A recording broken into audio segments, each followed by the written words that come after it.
સ્વદેશોત્સવ 2025નું અમદાવાદમાં ભવ્ય આયોજન કરવામાં આવ્યું। ભારતને આત્મનિર્ભર બનાવવાના વિઝનને વધુ વેગ મળે તે માટે આજે અમદાવાદ સાક્ષી બન્યું છે। કેન્દ્રીય ગૃહ અને સહકાર મંત્રી અમિત શાહે સ્વદેશોત્સવ 2025નું ઉદ્ઘાટન કર્યું। 5 દિવસ ચાલનારા આ રાષ્ટ્રીય સ્તરના એક્સપોમાં જ્ઞાન, સ્ટાર્ટઅપ્સ, મહિલા શક્તિ, સાયબર સુરક્ષા, આરોગ્ય અને ખેતી જેવા અનેક મુદ્દાઓ પર વિશેષ સેમિનારનું આયોજન કરાયું છે। ભારતના આત્મનિર્ભર અભિયાનને મજબૂત બનાવવા સ્વદેશી ઉત્સવ 2025નું આજે કેન્દ્રીય ગૃહમંત્રી અને સહકાર મંત્રી અમિત શાહના હાથે ભવ્ય પ્રારંભ કરાયો છે। કાર્યક્રમમાં મુખ્યમંત્રી ભૂપેન્દ્ર પટેલ અને નાયબ મુખ્યમંત્રી હર્ષ સંઘવી પણ ઉપસ્થિત રહ્યા। 5 થી 9 ડિસેમ્બર સુધી ચાલનારા આ રાષ્ટ્રીય એક્સપો સ્વદેશી ઉત્પાદનોને પ્રોત્સાહન અને જ્ઞાન જાગૃતિના વિનિમય માટે એક મહત્વનું મંચ પૂરું પાડશે। ઉદ્ઘાટન બાદ સ્વદેશીની શક્તિનું પ્રતીક સ્વાનુભૂતિ પ્રદર્શન પણ કરવામાં આવ્યું। આગામી દિવસોમાં યોજનારા સેમિનારો અને સાંસ્કૃતિક કાર્યક્રમો સાથે સ્વદેશોત્સવ 2025 દેશની આત્મનિર્ભરતા તરફના પગલાંને વધુ મજબૂત બનાવવા મહત્વપૂર્ણ ભૂમિકા ભજવશે।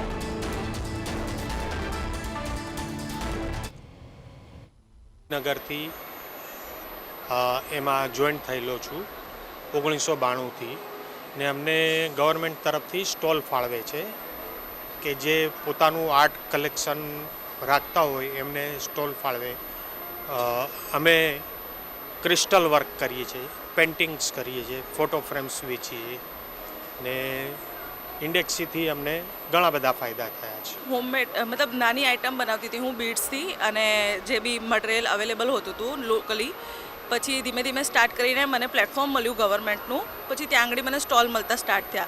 તો પછી મેં રાખી, જ્વેલરી અને જે બી ટ્રેન્ડિંગ પ્રોડક્ટ્સ ચાલે છે, સોશિયલ મીડિયામાં જોવા મળે છે, એવા પ્રોડક્ટ્સને અમે ત્યાં જોઈને અને પોતાના આઈડિયાથી કોપી કરીને મતલબ કોપી યા ઇનોવેશન જે બી આપણે કહી શકીએ એવી રીતના એડ કરીને પછી એમાં આગળ વધ્યા અમે લોકો। અને અત્યારે મારી પાસે 5 થી 10 બહેનો છે જેમને હું ઘરેથી કામ પણ આપું છું।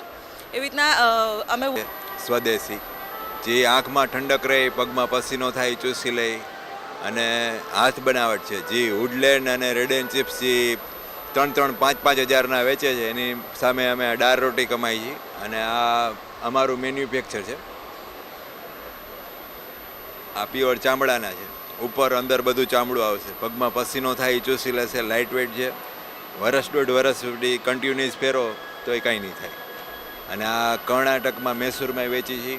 આ ગવર્મેન્ટ અમને રોજીરોટી માટે બરાબર છે અને એને વિકસાવવાની અંદર ભાવનગર સ્ટેટની અંદરથી ભાવનગરના જેટલા મહારાજાઓ થઈ ગયા એણે અમને પ્રદર્શની માટે થઈ અને એ સ્ટેટની અંદર ત્યાં બોલાવતા, અમે ત્યાં આગળ રમકડાઓનું પ્રદર્શન કરતા અને અમે આ વર્ષોથી કરીએ છીએ। પણ ગુજરાત ગવર્મેન્ટ અમને કાંઈક સહાયરૂપ થાય એ માટે થઈને અમે પ્રયત્ન કરીએ છીએ।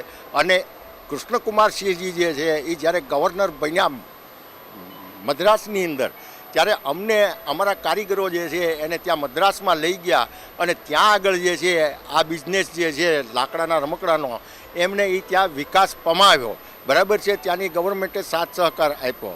પ્લસ જે છે એ બહારની જે કંપનીઓ જે છે એ બી આવી અને એને પણ ગુજરાત ગવર્મેન્ટ જે છે આ મુત્પ્રાયની અંદર યુનિવર્સિટી જે ગ્રાઉન્ડ છે એમની અંદર હું આવ્યો છું અને અહીંયા ગુજરાત સરકાર સાથે સ્વદેશ જાગરણ મંચ અને અમદાવાદ મ્યુનિસિપલ કોર્પોરેશન આ બધાના સંયુક્ત ઉપક્રમે એક સ્વદેશોત્સવ થયો છે। એની અંદર આપણી બધી સ્વદેશી પ્રોડક્ટો મળે છે। મારે ખાસ એ કહેવું છે કે અહીંયા રમકડાથી લઈ પહેરવા ઓઢવાની અને શોખની દરેક પ્રોડક્ટ છે। ઘર વપરાશની પણ અહીંયા ચીજ વસ્તુઓ છે જેવા કે માટીના વાસણો। તો હજારો કિલોમીટરનું ટ્રાવેલિંગ આપણે આખા ગુજરાતના અલગ અલગ જિલ્લાઓમાં કરીએ, ભારતના અલગ અલગ પોકેટોમાં જઈએ, ભૌગોલિક એરિયાઓમાં, ત્યારે જે વસ્તુ આપણને મળે એ વસ્તુ આપણને અહીંયા એક જ જગ્યાએ મળે છે। એટલે જ્યારે પણ આવું સ્વદેશોત્સવ